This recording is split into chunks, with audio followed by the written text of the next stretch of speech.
नमस्कार, मैं हूं मनोज पन्नू। आप देख रहे हैं आंकड़े हमारे फैसला आपका। उत्तर प्रदेश की राजनीति में मस्जिद मीटिंग की एंट्री हो गई है। दरअसल समाजवादी पार्टी सुप्रीमो अखिलेश यादव की एक तस्वीर वायरल हो रही है। इसमें अखिलेश यादव संसद भवन के पास मस्जिद में मीटिंग लेते हुए दिखाई दे रहे हैं। एक तरफ जहां समाजवादी पार्टी इसे आस्था से जोड़ रही है, वहीं दूसरी तरफ बीजेपी समाजवादी पार्टी के राष्ट्रीय अध्यक्ष अखिलेश यादव को नमाजवादी बता रही है।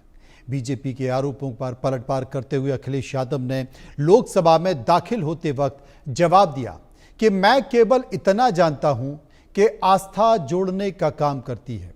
बीजेपी को यही तकलीफ है कि लोगों में दूरियां बनी रहे और इसी मुद्दे पर हमने जनता की भी राय ली है। हमने सवाल किए हैं कि क्या सियासी फायदे के लिए अखिलेश यादव ने मस्जिद में मीटिंग की? क्या अखिलेश यादव का विशेष तौर पर मुस्लिम समुदाय पर फोकस है? मस्जिद में अखिलेश यादव ने बैठक करके बीजेपी को एक और सियासी मुद्दा दे दिया है। जनता के इन सवालों पर आपकी राय क्या है, वो भी आपको बताएंगे। साथ ही कुछ मेहमान भी मेरे साथ जुड़ेंगे, उनसे चर्चा करेंगे। इस बीच इस मुद्दे पर किस तरीके से राजनीति गर्मा गई है, जरा पहले इन बयानों को सुन लीजिए, फिर चर्चा करते हैं। बीजेपी के नेता के जो वीडियो वायरल हो रहे हैं, जो फोटो लगातार वायरल, उसके बारे में बोले। ये कौन होते हैं, इनसे पूछ के कोई उठेगा बैठेगा? इन्होंने तो कार्यालय संवैधानिक संस्थाओं को बना रखा है। सारे संवैधानिक संस्थाओं में अपने पदाधिकारियों को बैठा रखा है। सारे वाइस चांसलरों ने आरएसएस को बैठा रखा है। जिस तरह संस्थानों को इन्होंने लूटा है और डकैती किया है और जिस तरह का चरित्र उजागर कर रहे हैं, ध्यान भटकाने का प्रयास है। यह अखिलेश यादव जी, इनको केवल एक धर्म के प्रति चिंता रहती है कि दूसरे धर्म के बारे में सोचते नहीं हैं। ये जानबूझकर ऐसे इशू क्रिएट करते हैं जिससे कि कंट्रोवर्सी पैदा हो और उसमें ये मात खाते हैं। मंदिर, मस्जिद, गुरुद्वारा और चर्च ये इबादत की जगह है, राजनीति के लिए नहीं है। धर्म एक दीर्घकालीन राजनीति है, राजनीति एक अल्पकालीन धर्म है। ये वहाँ मीटिंग करके भी उन्होंने मुसलमानों को तुष्टीकरण करने का प्रयास किया है कि देखो हम मस्जिद में आए हैं, और ये सांप्रदायिक सद्भाव के लिए अच्छी बात है। जहाँ तक मस्जिद के अंदर बैठक की बात है, हमारी मसाजिद के अंदर राजनीतिक बैठक नहीं हो सकती, धार्मिक बैठक हम लोग ज़रूर कर सकते हैं। लेकिन अफसोस है कि इस प्रकार की बातें कर करके राजनीति करना और अपनी रोटियाँ सेकना, मैं इसकी कड़े शब्द के अंदर निंदा करता हूँ। और वाकई में अगर राजनीतिक आदमी को किसी धार्मिक स्थल में जाने से आपत्ति है, तो जो जितने धार्मिक स्थल हैं पूरे देश में, वहाँ पाबंदी लगा देनी चाहिए कि कोई धार्मिक व्यक्ति वहाँ नहीं जाएगा। कल जो आपसे गले मिले, उसी के शुद्धिकरण के लिए कल ही चले गए थे, क्योंकि हमने शुद्ध कर दिया था। वो चले गए मस्जिद। अब मस्जिद जाके क्या करने गए? अपने को शुद्ध करने गए। कि कंपटीशन में कौन आगे है? इंडी गठबंधन में जो ब्लॉक है, गठबंधन तो है नहीं, जो विपक्ष है, उसमें होड़ लगी हुई है। कौन किसके नजदीक, मुसलमानों के नजदीक कौन? देखिए, किसी भी धर्म प्लेस का सम्मान करना ये भारतीय संस्कृति है, और मज़ाहिब और धर्म से आस्था जो है ये जोड़ती है इंसानियत को, मुल्क को भी जोड़ती है। लेकिन बीजेपी की परेशानी ये है कि बीजेपी नफ़रत की सियासत करती है, और नफ़रत की सियासत से ही वो सत्ता में बैठे हैं। दोनों पार्टियों के बीच आरोप प्रत्यारोप का दौर चल रहा है, लेकिन इसी मुद्दे पर हम जनता के पास पहुंचे, उनसे जानना चाहा कि आखिर वो क्या सोचती है। पहला सवाल जो हमने लोगों से पूछा कि संसद के बगल की मस्जिद में अखिलेश यादव और उनके सांसदों ने बैठक की, आपकी इस पर राय क्या है? 46% लोगों ने कहा मुस्लिम तुष्टीकरण, 26% लोगों ने कहा भाईचारा है जनाब, 21% लोगों ने कहा समाजवाद का संदेश है ये, और 7% इस पर कुछ भी कहना नहीं चाहते। सर्वे का एक और सवाल, क्या सियासी फायदे के लिए अखिलेश यादव ने मस्जिद में बैठक की है? 63% लोगों ने कहा संकेत तो यही है, 34% लोगों ने कहा ऐसा बिल्कुल भी नहीं है, और 3% इस पर कुछ भी कहना नहीं चाहते। कुछ मेहमान मेरे साथ जुड़ गए। डॉक्टर हिमांशु शुक्ला, प्रवक्ता बीजेपी, प्रोफेसर धर्मेंद्र यादव, प्रवक्ता समाजवादी पार्टी, और सुमित पीर, राजनीतिक विश्लेषक। सभी से समझने की कोशिश करेंगे, लेकिन सबसे पहले प्रोफेसर धर्मेंद्र के पास हम चलेंगे और जानेंगे कि आखिर वो इस मसले पर क्या चाहते हैं। अखिलेश यादव धर्मेंद्र जी मस्जिद क्या चले गए, भारतीय जनता पार्टी को तकलीफ हो गई और आरोप लगाने लगी। आपकी राय? मनोज जी, धर्म, आस्था, इबादत, प्रार्थना, ये सारी चीज़ें इंसान को जोड़ती हैं और इंसानियत और मानवता को और सुदृढ़ करती हैं, मजबूत करती हैं। इस काम को अगर कोई करे जो मानवता को मजबूत करे, सामाजिकता निभाने को मजबूत करे, समाज को एक सूत्र में बांधने की कोशिश करे और राष्ट्र को मजबूत करे, ये बात भारतीय जनता पार्टी के पेट में दर्द देने जैसी हो जाती है। क्योंकि भारतीय जनता पार्टी का जो विरासत है वो बांटो और शासन करने वाले विरासत के लोग हैं, तो उन्हें कभी एकता अच्छी नहीं लगती है। एकता में भारतीय जनता पार्टी हमेशा चाहती है कि देश में बंटवारा होता रहे, पूरे देश के अंदर आप धार्मिक ध्रुवीकरण करते रहिए। अगर किसी व्यक्ति के द्वारा, किसी व्यक्तियों के द्वारा, किसी पार्टी के मुखिया के द्वारा किसी धार्मिक स्थल के सम्मान में जाके बैठना और अपनी बात करने के लिए, निजी मुलाकात के लिए, उसको भारतीय जनता पार्टी ने ऐसे बता दिया जैसे लगता है कि कोई राजनीतिक मीटिंग चल रही है। पार्लियामेंट के अंदर हमारे 37 सांसद हैं समाजवादी पार्टी के अकेले। नेता हमारे जो नेता हैं सांसदों के, उनके लिए बाकायदा एक ऑफिस है पार्लियामेंट के अंदर। ये बात आप जानते होंगे, आप वरिष्ठ पत्रकार हैं। मीटिंग आदमी वहां कर लेगा, लेकिन भारतीय जनता पार्टी को झूठ बोलना है पूरे देश के सामने, नफरत की बात करनी है पूरे देश के सामने और गलत तरीके से फैक्ट को रखना है पूरे देश के सामने। मैं आपसे जानना चाहता हूं कि भारतीय जनता पार्टी अगर हिंदुओं की हितैषी होती तो गुजरात में 80 मंदिर तोड़े गए भारतीय जनता पार्टी के शासनकाल में। भारतीय जनता पार्टी अगर हिंदुओं की हितैषी होती तो काशी के अंदर 300 मंदिर तोड़े गए। भारतीय जनता पार्टी अगर जैन की हितैषी होती तो जैन मंदिर तोड़ा गया। आपने भी देखा था, आपने भी रिपोर्टिंग किया था, आपके चैनल ने भी किया था। भारतीय जनता पार्टी अगर मुस्लिमों की हितैषी होती तो अभी आए दिन मंदिर तोड़े जाते हैं। मौलाना आज़ाद रोड पर एक मंदिर तोड़ा गया है। तो ये भारतीय जनता पार्टी के चरित्र में ही नहीं है कि कभी सभी धर्मों का सम्मान करो, क्योंकि संविधान को मानने वाले लोग नहीं है। देश संविधान से चलता है, संविधान सभी धर्मों के सम्मान की बात करता है, नागरिकों के सम्मान की बात करता है, नागरिकों के अधिकार की बात करता है। तो ये सब बातें भारतीय जनता पार्टी के ना परंपरा की हिस्सा है, ना ट्रेनिंग का हिस्सा है। इसलिए भारतीय जनता पार्टी को इन सब चीजों से दर्द होता है। समझ गए। और जब भी समाज जुड़ेगा, डॉक्टर हिमांशु शुक्ला समझ गए, क्योंकि प्रोफेसर धर्मेंद्र यादव ने परिभाषा के तौर पर बता दिया कि मस्जिद में अगर गए थे समाजवादी पार्टी के सांसद तो क्यों गए थे। जी, ये बड़ी एक दुखद बात है। अभी हमारे भाई प्रोफेसर साहब ने बड़े मजबूत 2-4 शब्द बोला संविधान संविधान संविधान के हिसाब से। तो संविधान में ये भी लिखा है कि धर्म का उपयोग करके आप राजनीति नहीं कर सकते। ये सबसे बड़ा धर्म का लिखा है। इसका वोट के लिए या अपने राजनीतिक तुष्टीकरण के लिए नहीं कर सकते। तो क्या जो अखिलेश यादव जी ने बात करी वो असंवैधानिक है? क्या वो संविधान का सम्मान नहीं करते हैं? मस्जिद में जाना, वहां जाके जो है प्रार्थना करना या नमाज पढ़ना, तो वो तो अलग बात है, लेकिन वहां मीटिंग करना, तो क्या वो दिखाना चाहते हैं कि वो समाजवादी नहीं नमाजवादी हैं? और रही बात हिंदू मुस्लिम की, ये लोग बात कर रहे हैं, तो हिंदुओं के दिल पे ठेस जो समाजवादी नमाजवादी पार्टी और आदरणीय अखिलेश जी ने किया है, वो तो मतलब इतना ही ज्यादा दुखद है, इतना ज्यादा दुखद है कि आप शुरू से लेके बताते जाओ। इनके नेता रामचरितमानस के पन्ने फाड़ते हैं, तब इनको नहीं लगता कि हिंदू की आहट ठेस होगी। इनके नेता बोलते हैं, इनके जनरल सेक्रेटरी, वे छोटा मोटा नेता की बात नहीं करता, वो बोलते हैं कि हिंदू देवी देवताओं में इतनी शक्ति नहीं है, अगर उनमें शक्ति होती तो वो मुगलों का आक्रमण रोक देते। ये लोग क्या करते हैं, अभी कुंभ हो रहा था, उसमें तो हिंदुओं की आहट ठेस करने पे इन्होंने कोई काम छोड़ा ही नहीं। कभी कहते हैं ट्रेन खाली जा रही है, कभी गंगा माता की पवित्रता पे ये सवाल उठाते हैं अखिलेश जी, बोलते हैं पानी गंदा है। अच्छा, वोटों के लिए चुपचाप जाके डुबकी भी मार लेते हैं कि भैया इनके आसपास के लोग ना बुरा मान जाए, तो चुपके से डुबकी मार लेते हैं। फिर उसके बाद जाके 20 दिन बाद जबकि रिपोर्ट साबित आती है कि पानी बिल्कुल शुद्ध था, साफ था, उसके बाद भी ये गंगा माता पर प्रश्न उठाते हैं, साफ सफाई पर उठाते हैं, कुंभ पर उठाते हैं। इनके चाचा जी बोलते हैं कि कुंभ का खर्चा जो है फालतू हो रहा है, और सफाई महोत्सव के ठुमके के जो होते हैं वो बढ़िया होते हैं। जो रमजान की और जो इफ्तार पार्टी जो चीफ मिनिस्टर ऑफिस में मनाई जाती है, सरकारी खर्चे से की जाती है, वो सब लाजमी है, वो सब ठीक है।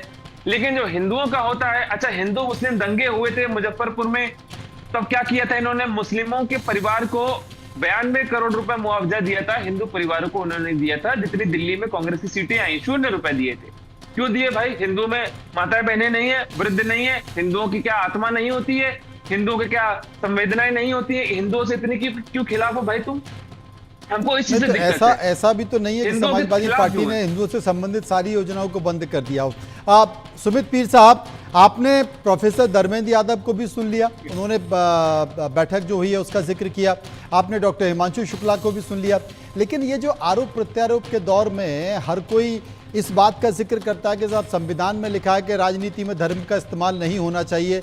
मुझे लगता है कि शायद दोनों ही राजनीतिक पार्टी इस बात से अछूती नहीं है जो कि राजनीति में धर्म का इस्तेमाल ना कर रही हों। सबसे पहले तो मनु जी नमस्कार और सभी दर्शकों को प्रणाम। देखिए, माननीय प्रोफेसर साहब ने और हिमांशु भाई ने बड़े अच्छे तर्क रखे। मेरा दृष्टिकोण है इस चीज को लेके, सबसे पहले एक बात बताइए, जिस संसद में देश के लिए नीति राजनीतियां बन रही, जहां आपका होना दायित्व, आप संसद छोड़ के एक बाजू की मस्जिद में बैठ के कौन सी रणनीति, कौन सी राजनीति, कौन सी देश की नीति बना रहे थे? पहला सवाल तो ये है। दूसरा बात है, अगर आप मस्जिद में बैठ के साहब मीटिंग करिएगा, नमाजवादी वगैरह आरोप तो आप पे लगेंगे ही, पर सवाल ये है कि आप खुलेआम इस्लामिक तुष्टिकरण नहीं कर रहे तो क्या कर रहे हैं? तीसरा पक्ष ये है जी, अगर आप मस्जिद में बैठ के मीटिंग कर रहे हैं तो आप देश, समाज और पूरे 145 करोड़ लोगों के भारत को क्या मैसेज दे रहे हैं? पांचवा सवाल ये है, भाजपा राम मंदिर की बात करती है, खुले में करती है, छाती ठोक के करती है, मैनिफेस्टो में करती है। अगर आपको इस्लामिक तुष्टिकरण करना, आप मैनिफेस्टो में डालिए, खुलेआम करिए, खुल के कीजिए। भाजपा का जो राम मंदिर एजेंडा था, मैनिफेस्टो में था, उसके लिए लड़ी, लोगों ने उन्हें वोट दिया, उसके आधार पर सरकार बनी, उन्होंने राम मंदिर का निर्माण किया, अच्छी बात है। अगर आपका कोई ऐसा एजेंडा तो आप उसको अपने मैनिफेस्टो में डालिए, करिए। और ये जो आप अवसरवादी हिंदुत्व की राजनीति अपनाती है, अवसर पे आप हिंदू बनते हैं, ये गलत है। जैसे कि एग्जाम्पल है, ये आज हमारे प्रोफेसर साहब कह रहे थे कि जी इतने मंदिर टूटे, ये हुए। मैं कुछ पूछूंगा सर, ये जो यादव मुस्लिम वाला फॉर्मूला था, किसने दिया था? आपने दिया था ना। ये जो कार सेवकों पे गोलियां चलवाने का काम किया, किसने किया? आपने किया था ना। राम मंदिर तो मोदी जी ने बनवाया। ये जो आपको भगवान श्री राम मंदिर जाने का न्योता मिला, आप और अखिलेश भैया और डिंपल भाभी नहीं गई। क्यों नहीं गए? वो हिंदू नहीं थे तब। अब अगर आपको और हमको न्योता मिला, हम तो भाई अरे नहीं गए तो अयोध्या के लोगों ने उनको चुनकर संसद में भेज दिया साहब। इस बात को भी तो समझिए, ये भी तो बड़ा संकेत है। सर्वे के 2 सवाल और हैं, उनको भी ले लेते हैं। क्या अखिलेश यादव का विशेष तौर पर मुस्लिम समुदाय पर फोकस रहता है, जो आरोप बीजेपी लगाती है? 65% लोगों ने कहा ऐसा है, 33% लोगों ने कहा ऐसा नहीं है, और 2% लोग इस पर कुछ भी कहना नहीं चाहते थे। सर्वे का एक और सवाल, मस्जिद में अखिलेश यादव ने बैठक कर बीजेपी को एक और मुद्दा दे दिया है। 61% लोगों ने कहा बिल्कुल ये आरोप बीजेपी लगाएगी और बहुत दूर तक लेके जाएगी। 27% लोगों ने कहा ऐसा नहीं है, और 12% इस पर कुछ भी कहना नहीं चाहते थे। प्रोफेसर धर्मेंद्र मेरे साथ मौजूद हैं, उनसे हम समझने की कोशिश करेंगे। धर्मेंद्र साहब, आप कुछ कहना भी चाह रहे थे इन मुद्दों पर, साथ ही जवाब दे दीजिएगा दोनों सर्वे के संकेतों पर। सबसे पहले तो मुझे उम्मीद नहीं है कि आप जैसा बड़ा चैनल और आप जैसे जिम्मेदार पत्रकार सवालों को जनता के बीच में तोड़ मरोड़ कर ले जाएंगे। आपने कहा कि वहाँ मीटिंग हुई और मस्जिद के इमाम साहब ने बाकायदा आके बताया प्रेस के सामने कि मस्जिद के बारे में हम बता रहे थे उनको, और मस्जिद को देखने गए थे। देखना और मीटिंग करना दोनों में फर्क है। तो जब सवाल ही गलत पूछा गया है तो जवाब के बारे में बात करने से कोई फायदा नहीं है। हिमांशु शुक्ला जी कह रहे थे कि मुजफ्फरपुर में दंगा हुआ था, हालांकि मुजफ्फरनगर में दंगा हुआ था। मुजफ्फरनगर में जो दंगा हुआ था उसमें खतौली के विधायक भारतीय जनता पार्टी के विक्रम सैनी हैं, एकमात्र एक्यूज्ड हैं जिन्हें 2 साल से ज्यादा की सजा हुई है किसी भी राजनीतिक दल का उस दंगे को लेकर के, और उनकी सदस्यता खत्म हो गई थी, वहां दोबारा चुनाव हुआ था। तो वो जो दंगा था भारतीय जनता पार्टी के द्वारा प्रायोजित दंगा था, और सत्ता में वापस आने के लिए भारतीय जनता पार्टी इस हद तक भी गिर जाती है, उसका एक उदाहरण है आपका मुजफ्फरनगर का दंगा। दूसरी बातें जो कह रहे थे अभी हमारे राजनीतिक विश्लेषक साहब कह रहे थे कि बगल में पार्लियामेंट है, पार्लियामेंट में नीति बनाई जाती है। अब मुझे ये जवाब दे दें कि देश के प्रधानमंत्री पार्लियामेंट का सेशन चल रहा है, उसके बाद भी विदेशी दौरे पे चले गए, तो क्या उनका देश की नीतियों में कोई इंटरेस्ट नहीं है, या उनकी कोई जिम्मेदारी नहीं है, या उनकी कोई जवाबदेही नहीं है? देश का मुखिया होने के बावजूद भी वो अगर इस सेशन से गायब हो जाते हैं तो इसका मतलब वो पैसे का दुरुपयोग कर रहे हो इनके अनुसार, जैसे ये बता रहे थे। तीसरी बात मैं ये कहना चाहता हूँ, जो कार सेवकों पर गोली चलाने की बात कह रहे थे, ये अगर कोई कार सेवक की परिभाषा दंगाई की परिभाषा कार सेवक की हो तो कानून अपना काम करेगा। माननीय उच्चतम न्यायालय के आदेश पर वहां पे जो आदेश हुआ उसमें जो दंगाई थे वो कार सेवक नहीं थे। अगर भारतीय जनता पार्टी दंगाइयों कार सेवक मानती है तो भारतीय जनता पार्टी माने। उसके बावजूद भी देश का दूसरा सर्वोच्च नागरिक सम्मान देने का काम भारतीय जनता पार्टी की मोदी सरकार ने किया। अब ये विरोधाभास मुझे लगता है शुक्ला जी बताएंगे कि एक तरफ तो आप कह रहे गोली चलवाई, दूसरी तरफ कह रहे आप दूसरा सर्वोच्च नागरिक सम्मान दे रहे हैं। ये तो बड़ा सवाल है कि एक तरफ कह रहे हैं गोली चलवाई और दूसरी तरफ आपने सर्वोच्च हाँ। सम्मान भी दे दिया है। तमाम तरह की बिल्कुल, बातें जवाब भी शुक्ला जी से लेंगे, लेकिन संभल के सपा सांसद जियाउर रहमान वर्ग से हमारे सहयोगी संजय शर्मा ने बातचीत की है। वो इस मुद्दे पर क्या कहते हैं, एक बार सुनिए। संभल के सांसद जियाउर रहमान साहब हमारे साथ में मौजूद हैं। बर्ग साहब, अखिलेश यादव जी मस्जिद में जाते हैं, मीटिंग करते हैं, इसको लेकर बीजेपी सवाल खड़े करती है कि धार्मिक स्थलों का उपयोग करें अखिलेश यादव बैठकों के लिए, राजनीतिक बैठकों के लिए। देखिए, अफसोस है इस प्रकार की घटिया बातें जो लोग कर रहे हैं, और खैर उनसे और उम्मीद करी भी किया जा सकती है क्योंकि उनकी राजनीति इसी बात पे चलती है। जहाँ तक मस्जिद के अंदर बैठक की बात है, हमारी मसाजिद के अंदर राजनीतिक बैठक नहीं हो सकती, धार्मिक बैठक हम लोग ज़रूर कर सकते हैं। लेकिन अफसोस है कि इस प्रकार की बातें कर करके राजनीति करना और अपनी रोटियाँ सेकना, मैं इसकी कड़े शब्द के अंदर निंदा करता हूँ। और वाकई में अगर राजनीतिक आदमी को किसी धार्मिक स्थल में जाने से आपत्ति है तो जो जितने धार्मिक स्थल हैं पूरे देश में वहाँ पाबंदी लगा देनी चाहिए कि कोई धार्मिक व्यक्ति वहाँ नहीं जाएगा। इसलिए इस प्रकार की बात नहीं करनी चाहिए। हमारे लोग समाजवादी पार्टी के लोग सिर्फ वहाँ पर वहाँ के इमाम साहब MP साहब के बुलावे पर सिर्फ विजिट किए। क्या हुआ क्या था सर वहाँ पर, असल में क्या हुआ, क्योंकि जिसको लेके बवाल हो रहा था। बीजेपी को बर्दाश्त नहीं होता कि कभी भी किसी भी तरह से कोई किसी भी धार्मिक व्यक्ति हो, जाहिर सी बात है प्रदेश है देश है तो कोई ना कोई व्यक्ति किसी न किसी ढंग से जुड़ा हुआ है। बीजेपी को की राजनीति है कि बांटो और राज करो, तो इसलिए वो चाहती है कि इस प्रकार के मुद्दे मिले जिससे कि आपस में फूट पड़े और वोटों का डिवाइड हो। लेकिन मैं उम्मीद करता हूँ आने वाले समय के अंदर, सिर्फ मैं मुस्लिम समाज की बात नहीं कर रहा, हिंदू समाज के लिए और दूसरे समाज के लिए भी कहना चाहता हूँ कि आने वाले समय के अंदर इस प्रकार की राजनीति नहीं होगा कि वो लोग समझेंगे कि हमारे देश का फ़ायदा किस चीज़ में है। और यकीनन जब देखा जाएगा तो देश का फ़ायदा आपस में मिल कर करके चल कर कर ही जब देश का हो सकता है। तो इस प्रकार की राजनीति को इनको ख़त्म होगी और इन लोगों को सबक सिखाने का काम। भट्ट साहब, जिनका कहना है कि धार्मिक स्थलों में राजनीति नहीं होना चाहिए, जो लोग राजनीति करते हैं वही लोग साथ सवाल खड़े करें। संजय शर्मा के शुक्ला जी जवाब दे दीजिए। जी, मैं दोनों बातों का इनकी जवाब दूंगा और मैं प्रोफेसर साहब की बातों से हैरान हूँ, थोड़ा सा दुखी भी हूँ कि इन्होंने ऐसी शर्मसार बात करी है। मतलब कि इन्होंने पूरी समाजवादी पार्टी की मानसिकता यहीं पे दिखा दी है कि कार सेवकों को, जिनको राम सेवक बोला जाता है, उनको ये दंगाई दिखते हैं, ठीक है। और जो लड़के रेप के केस में जो है अक्यूज होते हैं, उनको इनके माननीय नेता बोलते हैं कि लड़कों से गलती हो जाती है। तो ये क्या मानसिकता है भाई? जो राम की सेवा करने जा रहे हैं, जो हिंदू धर्म सनातन की सेवा करने जा रहे हैं, वो इनको दंगाई दिखते हैं।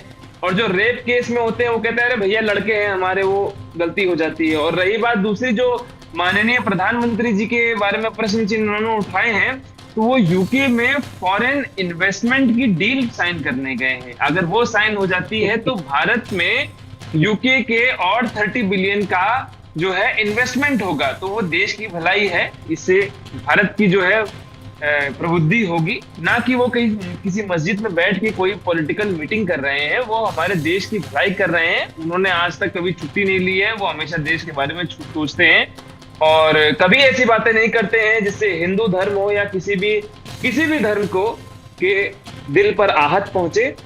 ना ही किसी धार्मिक ग्रंथ को भारतीय जनता पार्टी जिसको ये बोल रहे हैं ना कभी जलाया है, ना किसी दूसरे धर्म के बारे में उल्टे सीधे अपशब्द बोले हैं, जैसे इनके माननीय नेता जो है हिंदू धर्म के बारे में कहते रहते हैं। क्या जरूरत थी इनको बोलने का कि देवी देवताओं के अंदर इतनी हिम्मत नहीं है, इतनी ताकत नहीं, शक्ति नहीं है? क्यों बोल रहा है भाई? क्या हमारे दिल पे नहीं लगती है? हम हिंदुओं के दिल पे नहीं लगती है? क्यों MY फैक्टर का बोलते हो आप? क्यों हमेशा हमारे कुंभ पे जो है प्रश्न चिन्ह उठाते हो? और इफ्तार पार्टी तो बड़े बढ़िया से चलती है। तो हमको इन सब बातों से दिक्कत है। जब हम देश की बढ़ोतरी की बात कर रहे हैं, भारतीय जनता पार्टी के कई बड़े नेता कहते हैं कि हम OBC हैं, क्योंकि राजनीति में तो हर कुछ सब कुछ वोट बैंक के इर्द गिर्द होता है ना, तो वोट बैंक के इर्द गिर्द सब कुछ होता है तो अपने अपने संकेत है लोग देते हैं।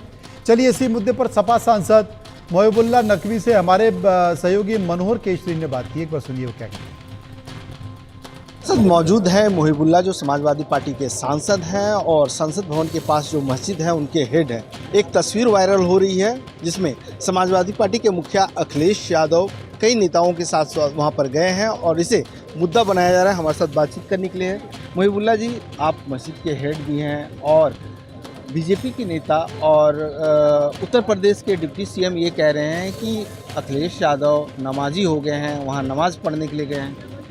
देखिए, किसी भी धर्म प्लेस का सम्मान करना ये भारतीय संस्कृति है और मज़ाहिब और धर्म से आस्था जो है ये जोड़ती है इंसानियत को, मुल्क को भी जोड़ती है। लेकिन बीजेपी की परेशानी ये है कि बीजेपी नफ़रत की सियासत करती है और नफ़रत की सियासत से ही वो सत्ता में बैठे हैं, इसलिए उसकी मजबूरी है कि वो इस तरह की चीज़ों को प्रोपेगेंडा किसी के बारे में करें। और ये मस्जिद तो बड़ी ऐतिहासिक है, उन्हें मालूम नहीं है कि इस मस्जिद में APJ अब्दुल कलाम साहब ने भी नमाज़ पढ़ी, फ़खरुद्दीन रियाज साहब की खबर भी इस मस्जिद के कैंपस में है, डॉक्टर जाकिर हुसैन से भी यहाँ आ सकते थे, कितने गवर्नमेंट के स्टेट गेट्स यहाँ आए हुए हैं। तो क्या वो सब किसका ऑफिस था? ऑफिस तो वो ऊपर वाले का है, वहाँ कोई भी आ सकता है, किसी को भी जो है वो अपनी जो है वो आस्था मोहब्बत है वो आ सकता है, कोई भी ऐसा हो, सबका मालिक एक है, सबके माँ बाप एक है।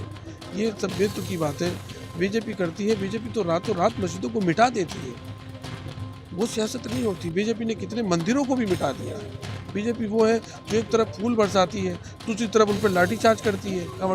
कांवड़ हमारी तहजीब हज़ारों साल पुरानी तहजीब है, चलती आ रही है, चलती थी। उनके लिए रास्ते बनाने चाहिए थे अलग से, उन्हें सुविधाएं देनी चाहिए थी। उनको अपमानित भी यही करते हैं जब उनके खिलाफ हो तो, और उनको वो सम्मान भी अपने लोगों को देने की कोशिश कर, सम्मान देंगे तब भी इस तरह से करेंगे। तो ये सब उलटफेर अपनी मंशा के हिसाब से अपनी पॉलिटिकल बेनिफिट हासिल करने के लिए करते रहते हैं। इन्हें किसी भी धर्म से लगाव नहीं। लेकिन वो कह रहे हैं कि वहाँ पर तो राजनीतिक दृष्टि से मीटिंग करने के लिए गए थे।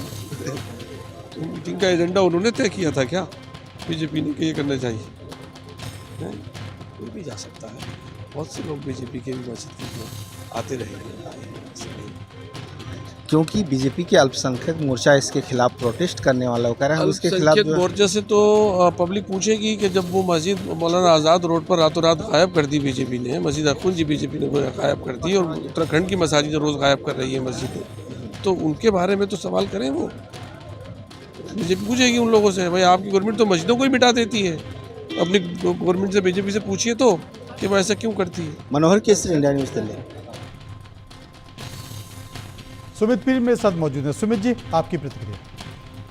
देखिए मनोज जी, ये जो मस्जिद का पूरा आदर सम्मान है और होना भी चाहिए, बट अगर मस्जिदों को राजनीतिक लॉन्च पैड की तरह यूज किया जाएगा फिर समाजवादी और AIM में फर्क क्या रहा?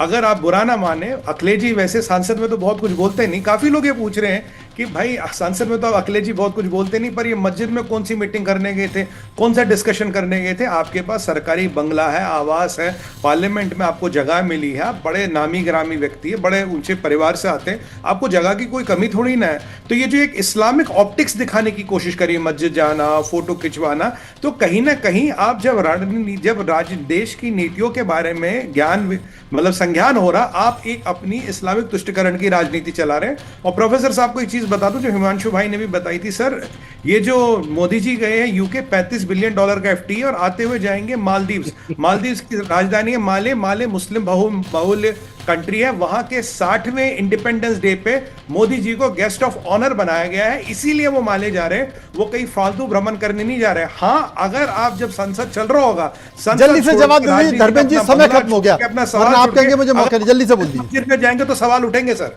लोग सवाल पूछेंगे।